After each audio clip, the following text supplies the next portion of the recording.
I'm Sophia, 34 female. I live in a city that glitters with ambition, in a home that was supposed to be my sanctuary. For the last 10 years, I've worked as an event planner, orchestrating perfect moments for other people while my own life slowly unraveled behind the scenes. It's a story about how a single, cruel sentence at a dinner table became the catalyst for dismantling a life I thought I wanted and rebuilding one I truly deserved. Before this story unfolds, I'd love to connect with you. Please let me know in the comments where you're watching from and what time it is in your corner of the world. It's amazing to see how far these stories can travel. The dining room table at Isabel's estate was a battlefield disguised as fine dining. It was a 10-foot-long slab of polished mahogany that my mother-in-law used as her throne and her courtroom. Every Sunday, my husband Leo and I were summoned for the mandatory family dinner. It was less a meal and more a performance review where I was consistently the underperforming employee. Isabel, a woman who looked like she was carved from ice and disapproval, always sat at the head of the table. At 65, she was a real estate mogul who had built an empire on shrewd deals and an utter lack of sentimentality. Her son, my husband Leo, sat to her right, a permanent fixture of obedience. I was always placed to her left, directly in her line of fire. That particular Sunday felt heavier than usual. The air was thick with the scent of roasted rosemary and unspoken resentments. Isabel had just closed a massive commercial deal, and the dinner was ostensibly a celebration. In reality, it was an opportunity for her to remind everyone of her power. Leo was glowing with a reflected pride, recounting the details of the deal as if he had been the mastermind, when we both knew his role as vice president was a title she had gifted him, not one he had earned. I was trying to be supportive, smiling and nodding as I pushed a piece of asparagus around my plate. I had spent the entire week planning a high-profile charity gala, juggling 100 different vendors, and managing the expectations of a notoriously difficult client. I was exhausted down to my bones, but at this table, my career was considered a cute little hobby. "Sophia, you've been awfully quiet," Isabel said, her voice cutting through Leo's monologue. Her eyes, the color of a winter sky, pinned me to my chair. "Tired from another one of your little parties?" "It was a successful gala, Isabel," I replied, my voice even. "We raised over $1 million for the Children's Hospital." She gave a delicate, dismissive laugh. It was a sound like a tiny crystal bell cracking. $1 million. How quaint. Leo's deal this week will net us 20 times that in the first year alone. Some contributions are just more significant, wouldn't you say? Leo shifted uncomfortably in his seat, but said nothing. His silence was a familiar weight on my chest. "I'm proud of what I do," I said, my grip tightening on my fork. "It brings people joy and helps good causes." Isabel took a slow sip of her wine, her eyes never leaving mine. "Joy is fleeting, dear. Legacy is what matters. The things you leave behind that people will remember. The buildings, the wealth, the family name." She paused, letting the implication hang in the air. We had been trying for a child for 3 years with no success, a fact she loved to use as a weapon. I felt the familiar sting of tears, but refused to let them fall. "There are different kinds of legacies, Isabel." This is when she delivered the blow. She set her glass down with a soft click, a smirk playing on her lips. She leaned forward, her voice dropping to a conspiratorial whisper that was loud enough for the whole table to hear. "You know, Sophia," she began, a theatrical glint in her eye, "I was just thinking, if you were to simply disappear tomorrow, vanish into thin air, after a week, would anyone truly miss you? I mean, really miss you?" The world stopped. The clinking of cutlery, the hum of the air conditioning, everything faded into a dull roar in my ears. I looked at her, stunned. She wasn't just being mean. She was dissecting my worth, my very existence, and declaring it null. She continued, enjoying my shock. "The caterers would find another planner. Your little charity ladies would send a card. And we," she gestured between herself and a frozen-faced Leo, "would simply adjust. Life would go on, perhaps even more smoothly. You're a nice accessory, Sophia, but you're not essential." She then laughed. It wasn't a loud, boisterous laugh. It was a soft, cruel chuckle that slid under my skin and took root. I looked at my husband. I pleaded with my eyes for him to say something, to defend me, to tell his mother she had crossed a line, to show me, in that moment, that I was not just an accessory to him. Leo's gaze flickered from his mother to me, a flicker of panic in his eyes. He opened his mouth, and for a heartbeat I thought he would stand up for me. Instead, he let out a weak, nervous laugh. "Mom, you're being dramatic," he said, waving a dismissive hand. He turned to me and gave my arm a little squeeze. "She's just joking, Soph, don't be so sensitive." And that was it. That was the moment the floor fell out from under me. It wasn't just his mother's words, it was his reaction. He hadn't just failed to defend me, he had validated her. He had co-signed the idea that my value was negligible. In his world, his mother's comfort was more important than my dignity. My pain was an inconvenience, something to be smoothed over so the dinner could continue. I slowly placed my fork and knife on the plate. I didn't say a word. I couldn't. A cold, terrifying clarity was washing over me. Isabel wasn't just making a cruel comment. She was stating what she believed to be a fact. And my husband, the man who was supposed to be my partner, agreed with her. I stood up from the table. My chair scraped against the marble floor, the sound unnaturally loud in the sudden silence. "Sophia, where are you going?" Leo asked, his voice laced with annoyance. "Sit down, don't make a scene." "I think I've lost my appetite," I said, my voice a hollow echo of itself. I turned and walked out of the dining room, my steps measured and deliberate. I could feel their eyes on my back. I didn't run. I didn't cry. I walked through the grand foyer, past the portraits of Leo's ancestors who had built their legacy, and out the heavy oak door into the cool night air. As the door clicked shut behind me, I knew one thing with absolute certainty. I had just walked out of more than just a dinner. I had walked out of my life as I knew it. Isabel had asked if anyone would miss me if I disappeared. And in that moment, I decided I was going to find out. The drive home was a blur of streetlights and silent tears. I drove our shared car back to our shared house, and every object felt alien. The photos on the mantelpiece of us smiling on vacations felt like images of strangers. The life we had built together suddenly seemed like an elaborate stage set, and I had just discovered the walls were made of cardboard. I went to the guest room, a room we rarely used, and locked the door. I didn't want to see him. I didn't want to hear his excuses. Leo arrived home an hour later. I heard his keys clatter into the ceramic bowl by the door. His footsteps were heavy on the hardwood floor. He called my name, his voice tentative. "Sophia, are you in here?" I heard him try the handle of our master bedroom, then the guest room. "Soph, come on, open the door. Let's talk about this." "Talk about what?" I thought. "Your mother declaring me a nonentity, or you agreeing with her through your cowardly silence?" "There's nothing to talk about, Leo," I said, my voice flat, muffled by the door.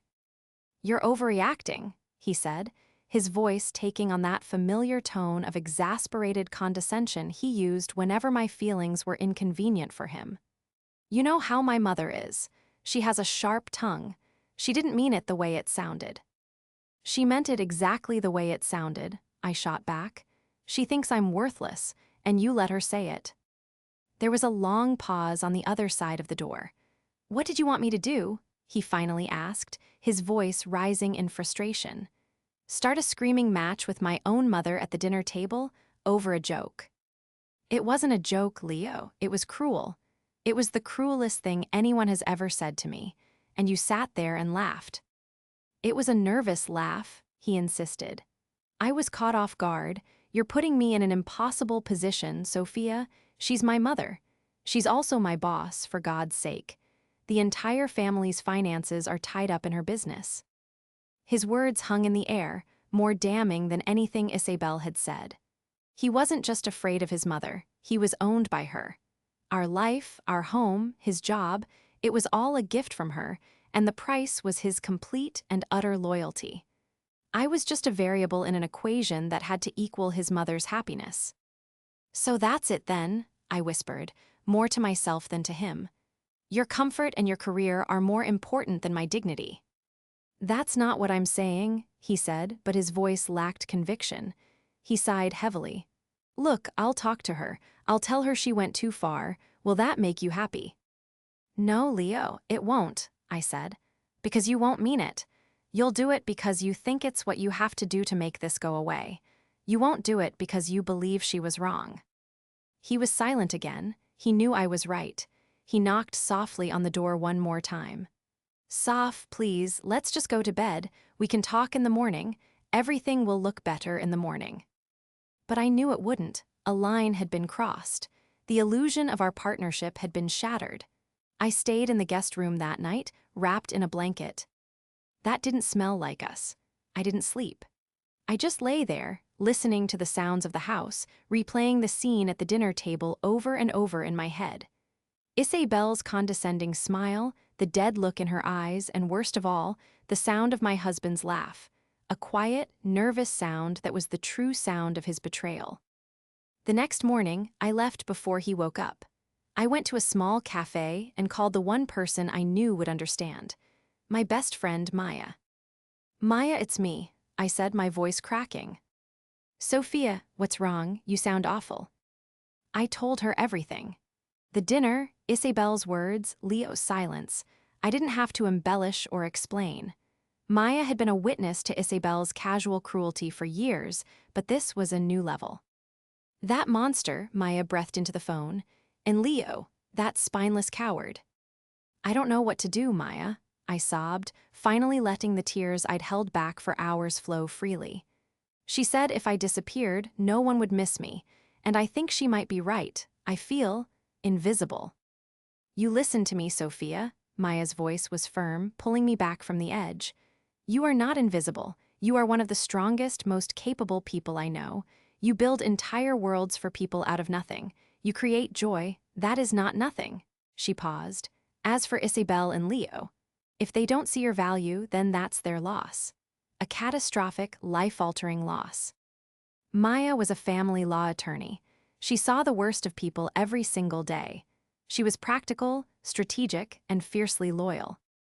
"What do you want to do?" she asked, her tone shifting from comforting friend to sharp-witted lawyer. "Do you want to leave him?" The question hung in the air. A week ago, I would have said no without hesitation. But now, I think so, I said, the words feeling both terrifying and liberating. "But I don't know how. Everything is tied up with them. The house is in his name, a gift from Isabel. My savings are in a joint account. I've poured my own money into renovations on this house. I feel trapped." "You're not trapped," Maya said, her voice like steel. "You just need a plan. People like Isabel and Leo, they only understand power and money. If you're going to leave, you can't just walk away. You have to be smart. You have to protect yourself." We talked for another hour. Maya laid out some initial steps. I needed to see a financial advisor, separate from Leo's network. I needed to start documenting everything. I needed to understand exactly how entangled my finances were with his, and by extension, his mother's. "Isabel thinks you're a decorative accessory, Sophia," Maya said just before we hung up. "Leo thinks you're too sensitive. It's time to show them what you're really made of. Let them underestimate you. It's the most powerful weapon you have right now." Hanging up the phone, I felt a flicker of something I hadn't felt in a long time: resolve. The pain was still there, a raw, open wound. But beneath it, a new layer was forming, something hard and determined. Isabel had wondered what would happen if I disappeared. Fine, I would disappear, but I wouldn't just vanish.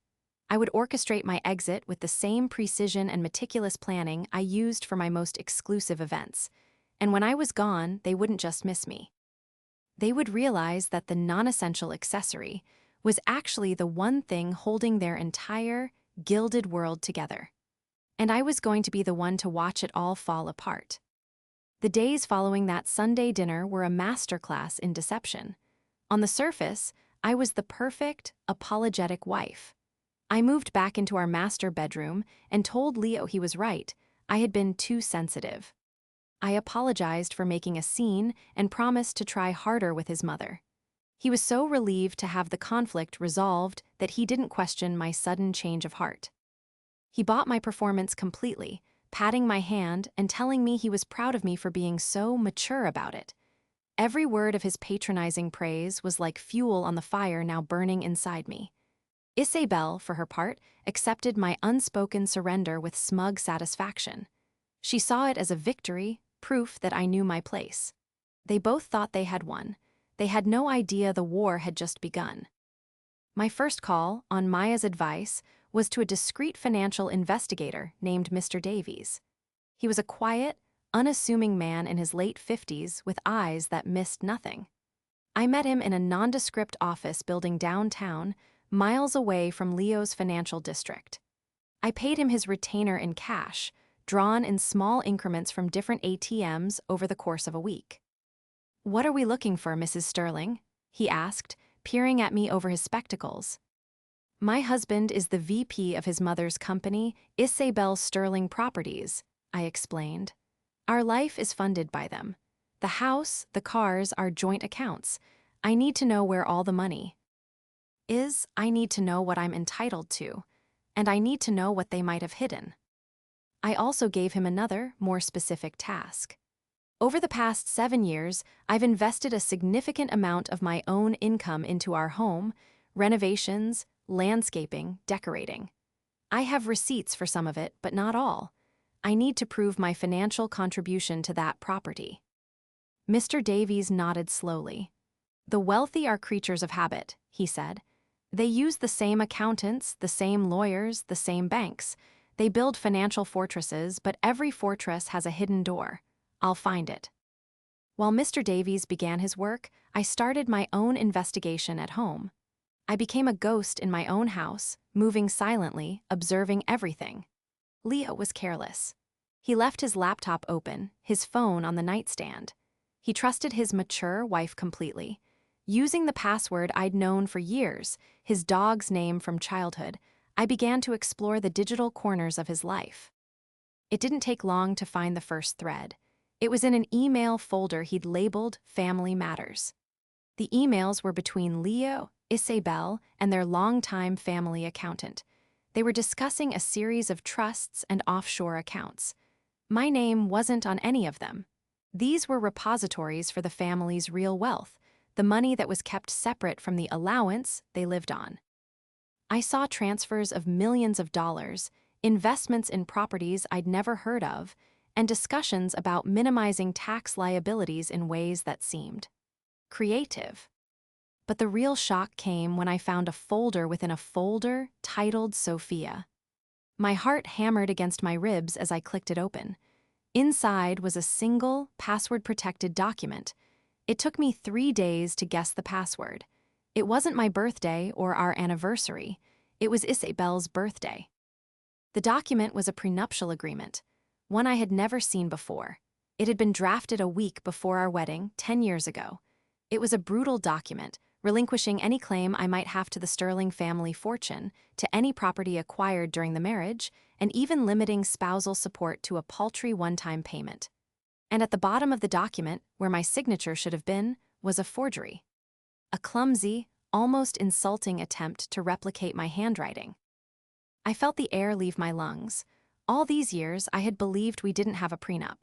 We had discussed it, and I had told Leo I wouldn't sign one, believing that a marriage should be a partnership of equals. He had supposedly agreed, telling me he loved me and that his mother's paranoia was ridiculous. He had lied. He had gone behind my back, forged my signature, and filed it away, an insurance policy against me from day one. This discovery changed everything. This wasn't just about disrespect anymore. This was calculated, premeditated fraud. This was a conspiracy between my husband and his mother to ensure I would be left with nothing if the marriage ended. Isabel's comment at the dinner table wasn't just a hypothetical musing. It was a statement of their financial reality. If I disappeared, I would leave with nothing. They had made sure of it. 2 weeks later, Mr. Davies called me for another meeting. He had a file an inch thick on his desk. "Your intuition was correct, Mrs. Sterling," he said, pushing the file towards me. "Your husband and his mother have a very tidy arrangement." He walked me through it. Not only did they have the offshore accounts, But Isabel had been systematically devaluing the company's assets on paper for years, likely to avoid taxes. More importantly for my case, he had found the money trail for my contributions to the house. He had cross-referenced my personal bank statements with credit card bills and invoices from contractors. "By my calculation," he said, pointing to a spreadsheet, "you have personally invested over $250,000 into a property that is not in your name. You paid for the kitchen remodel, the new master bathroom, the landscaping, and the new roof. Without your contributions, the house would be worth significantly less." He then slid another document across the table. "And then there's this. I had a contact look into your marriage license filing. Attached to it was a prenuptial agreement. I assume you're aware of it?" He looked at me expectantly. I took a deep breath. "I am. I also know that the signature on it is a forgery." Mr. Davies' eyebrows shot up. "A forgery? Are you certain?" "Positive," I said. "I never signed it." A slow smile spread across his face. "Mrs. Sterling," he said, leaning back in his chair, "this changes things. This changes everything.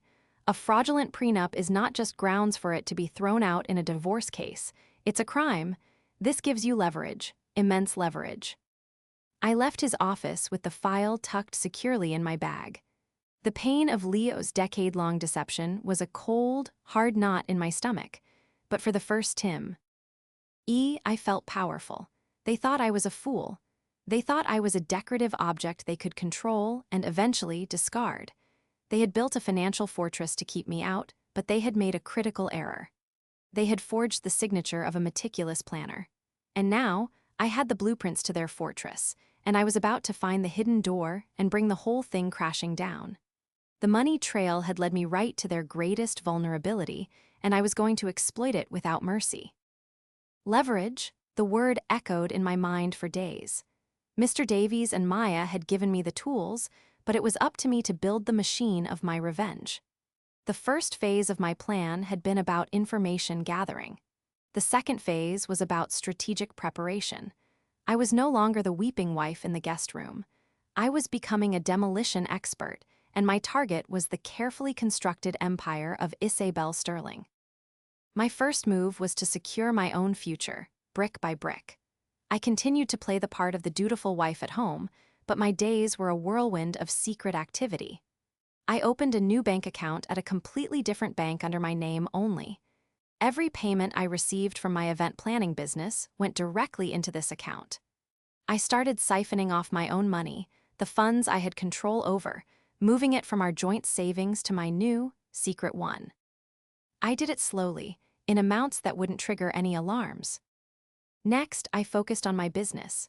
For years, I had kept it relatively small, turning down larger clients to ensure I had enough time for Leo and the endless Sterling family obligations. No more. I called every contact I had.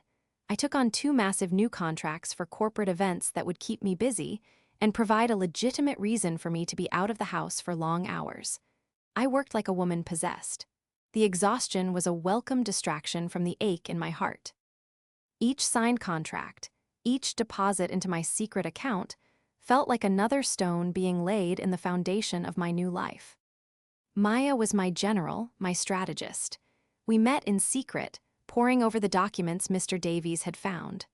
The forged prenup was our atomic bomb, but Maya advised me to hold it in reserve.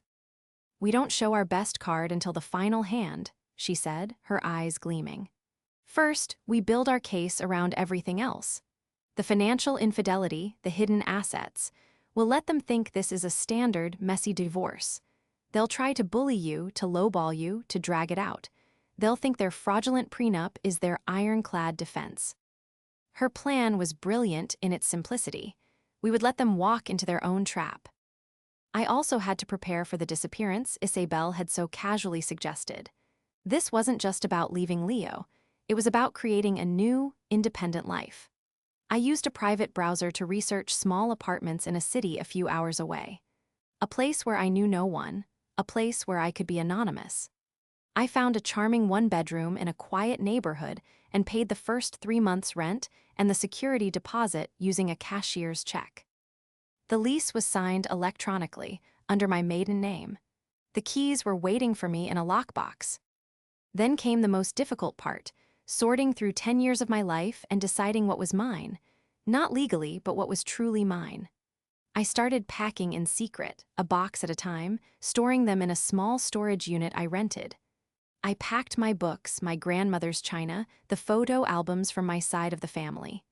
I took the art I had bought, the clothes I loved, the professional awards from my office. I left behind the jewelry Leo had given me, the expensive furniture Isabel had helped us pick out, the soulless decor of a life that was never really mine. The house began to feel less like a home and more like a museum of a life I used to live. One of the most important pieces of my plan involved Leo's job. As VP of his mother's company, he was arrogant and careless.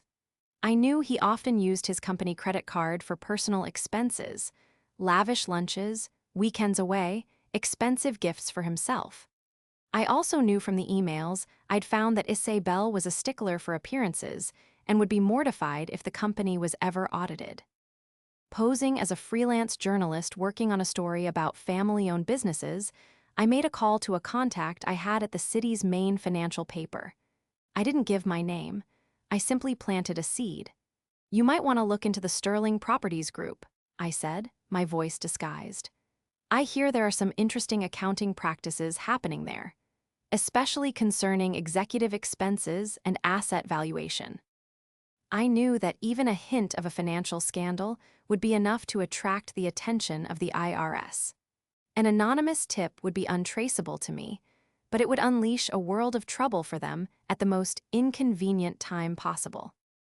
During this period, I saw my own strength grow in ways I never imagined. The woman who had cried in a cafe was being replaced by a calm, focused strategist. The fear was still there, a low hum beneath the surface, but it was overshadowed by a cold, clear sense of purpose. I was no longer reacting to the pain they had caused me. I was using that pain as a blueprint. They had underestimated me, seen me as a doormat. They had no idea that a doormat spends its entire existence learning the layout of the house and noticing who tracks in the dirt. I had seen all of their dirt, and I was about to expose it to the world. The demolition was ready to begin. All I had to do was light the fuse. The final month was a blur of calculated movements and feigned normalcy. The date for my departure was set, a Friday. It would give me the weekend to move into my new apartment and get settled before the chaos erupted on Monday morning. I chose the date to coincide with Isabel's annual Sterling Foundation Gala, the crown jewel of her social calendar. It was an event I had planned for the last 5 years, and this year was no different. My deep involvement provided the perfect cover for my frantic preparations. Leo and Isabel just saw me being my usual, efficient self, consumed by seating charts and floral arrangements. They had no idea I was also orchestrating the biggest event of my life, my own emancipation. 2 weeks before the gala, I executed the next phase of the plan. I sat Leo down in our living room, the one I had so carefully designed and was now preparing to abandon. I put on my best performance yet. My eyes were downcast, my voice soft and apologetic. "Leo," I began, twisting my hands in my lap. "I've been doing a lot of thinking since that night at your mother's. You were right, I've been adrift. My little business, it's not a career. It's a hobby. I want to contribute to our family in a real way." He looked at me, his expression a mixture of surprise and smug satisfaction. This was what he and his mother had always wanted, for me to fall in line, to admit that my world was smaller than theirs. "I'm glad to hear you say that, Soph," he said, reaching for my hand. "What are you thinking?" "I want to invest in Sterling Properties," I said, looking him in the eye. "I've been saving for years. I have about $50,000 in a savings account. I know it's not much in your world, but it's everything I have. I want to give it to you to invest in the company's new luxury condo project. I want to be a part of the family business. Properly." His eyes lit up. $50,000 was nothing to the Sterlings, but the gesture was everything. It was me, surrendering my last bastion of financial independence. It was me admitting that their way was the right way. "Sophia, that's a wonderful idea," he said, beaming. "Mom will be so thrilled. It shows you're really committed." The next day, he proudly brought home the paperwork, an investment agreement for a private stake in their latest development. I signed it without hesitation. He then arranged for me to transfer the money from my savings account, the one he knew about, not my secret one, directly into a Sterling Properties holding company account. He thought he was absorbing my small savings into his vast empire. What he didn't know was that Maya had reviewed the investment agreement. It was a legitimate document. I was now a documented minority investor in their company. And that $50,000 wire transfer was a clean, undeniable piece of evidence that my finances were directly tied to theirs, something that would make a clean separation, as their fraudulent prenup intended, much more complicated. It was the best $50,000 I had ever spent. The week of the gala, I finalized my escape. The storage unit was full. My new apartment was ready. My car was serviced and the gas tank was full. I packed a single go bag with my laptop, the file from Mr. Davies, my passport, and some clothes, and hid it in the trunk of my car. On the Wednesday before I left, I did one last sweep of the house. I took a small, hidden camera and placed it on the bookshelf in Leo's home office, aimed at his desk. Maya had assured me it was legally gray, but given the fraud they had committed, it was a risk we were willing to take. We needed to see their immediate, unfiltered reaction when they were served the divorce papers. The night of the gala was surreal. I stood at the entrance of the grand ballroom, clipboard in hand, a placid smile on my face, greeting guests and coordinating with staff. I looked every bit the part of the perfect, supportive wife of the company VP. Isabel was in her element, swathed in silk and diamonds, accepting praise for my daughter-in-law's wonderful work. Leo followed in her wake, preening. Around 9 p.m., when the dinner was in full swing, I found my moment. I signaled to my assistant that I was taking a short break. I walked calmly through the service corridors, my heels. Clicking on the linoleum, I didn't go to the restroom. I walked out the back service exit into the cool night air. I didn't look back. I got into my car, the one piece of property that was solely in my name, and drove away from the glittering party. I drove away from the life that was a lie. As I merged onto the highway, heading towards my new, unknown future, I took out my phone. I had one last email to send. It was the anonymous tip to the IRS, complete with a few juicy, unverifiable details about offshore accounts and executive bonuses that would be sure to get their attention. I hit send. Then I turned my phone off and threw it into the glove compartment. For the first time in 10 years, I was completely and utterly on my own. I wasn't vanishing. I wasn't disappearing into thin air. I was executing a perfectly planned exit. The stage was now set. The actors, Isabel and Leo, were blissfully unaware, basking in the glow of their own importance at a party I had built for them. They had no idea that the curtains were about to come down, and the final act was not going to be the one they had written. I spent the weekend in a state of suspended animation. My new apartment was small, but it was all mine. The silence was deafening at first, then comforting. I unpacked my boxes, hung my pictures, and bought groceries. It was the most mundane and the most liberating weekend of my life. I resisted the urge to turn on my new, untraceable phone. The plan had to unfold without my interference. Maya would handle everything. On Monday morning, at precisely 9:00 a.m., a process server walked into the gleaming, marble-floored lobby of Sterling Properties. He asked for Leo Sterling. When Leo came out to meet him, he was served with a thick manila envelope. Inside were the divorce papers.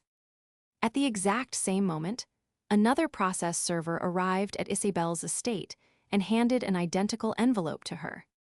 Back in my apartment, I turned on my laptop and accessed the feed from the hidden camera in Leo's office. It was a grainy image, but clear enough. I watched as Leo walked back into his office, closing the door behind him. He looked confused. He tore open the envelope and began to read. I saw his posture change. His confident swagger evaporated. He sank into his expensive leather chair, the papers trembling in his hand. His face went from confusion to disbelief to pure panic. He immediately called his mother. I couldn't hear his side of the conversation, but I could imagine it. He was frantic. A few minutes later, he slammed the phone down. He paced his office like a caged animal. He ran his hands through his hair. He looked, for the first time since I'd known him, completely and utterly lost. The petition for divorce, as Maya had drafted it, was a work of art. It cited irreconcilable differences, but it also laid out a detailed claim for equitable distribution of assets. It listed the $250,000 of my own money I had invested in the house. It listed the $50,000 I had just invested in their company. It demanded full access to all financial records for Sterling Properties, Leo's personal accounts, and all associated trusts, both domestic and international. It made no mention of the forged prenup. That was the hidden bomb, waiting. As expected, their response was swift and arrogant. By Tuesday, Maya received a call from Isabel's lawyer, a corporate shark named Mr. Thompson. His tone was dismissive. "This is a ridiculous claim, and you know it," he told Maya. "There is an ironclad prenuptial agreement in place. Mrs. Sterling, or Ms. Vance, as she will soon be again, is entitled to the agreed-upon sum of $100,000 and nothing more. This fishing expedition for financial records is nothing but harassment." "My client has no recollection of signing such a document," Maya replied coolly. "We will require a copy for review." They sent it over immediately, confident in their position. That was their mistake. The next blow landed on Wednesday. An official-looking envelope arrived at Sterling Properties from the Internal Revenue Service. My anonymous tip had borne fruit. They were being audited. Not just a simple review, but a full-scale forensic audit of the company and its top executives, going back 7 years. I watched on the camera as Leo received the news. He looked like he was going to be physically ill. An audit was Isabel's worst nightmare. Her carefully constructed financial world, her creative accounting, was about to be scrutinized by the one entity she couldn't bully or buy off. The pressure was mounting on them from all sides. The divorce was becoming complicated, and now the government was breathing down their necks. They were desperate to make the divorce go away quickly and quietly. Their lawyer called Maya again, his tone slightly less arrogant. "Let's be reasonable," he said. "To avoid a lengthy and unpleasant process, my clients are prepared to offer your client the original $100,000 from the prenup plus an additional $150,000 to cover her supposed investment in the home. That's $250,000. She should take it. It's more than generous." This was the moment we had been waiting for. "I'm afraid that's not going to work," Maya said. "We've had the prenuptial agreement reviewed by a forensic handwriting expert. The signature for Sophia Sterling is a forgery, a rather amateur one at that." Maya let the silence hang on the line. She told me later she could practically hear the blood draining from Mr. Thompson's face. "Furthermore," she continued, "presenting a fraudulent document in a legal proceeding and conspiring to deprive a spouse of their legal rights is a felony. It's called fraud. I believe the penalties for that are quite severe. Jail time, I think." The game had changed. Their shield was not only broken, it was now a weapon pointed directly at them. The threat of a simple, messy divorce was now the threat of a public, criminal investigation. For a woman like Isabel, whose entire identity was built on her reputation and pristine public image, the thought of being accused of fraud and having the IRS already crawling through her finances was catastrophic. They were trapped. If they tried to enforce the prenup, they would be admitting to a crime.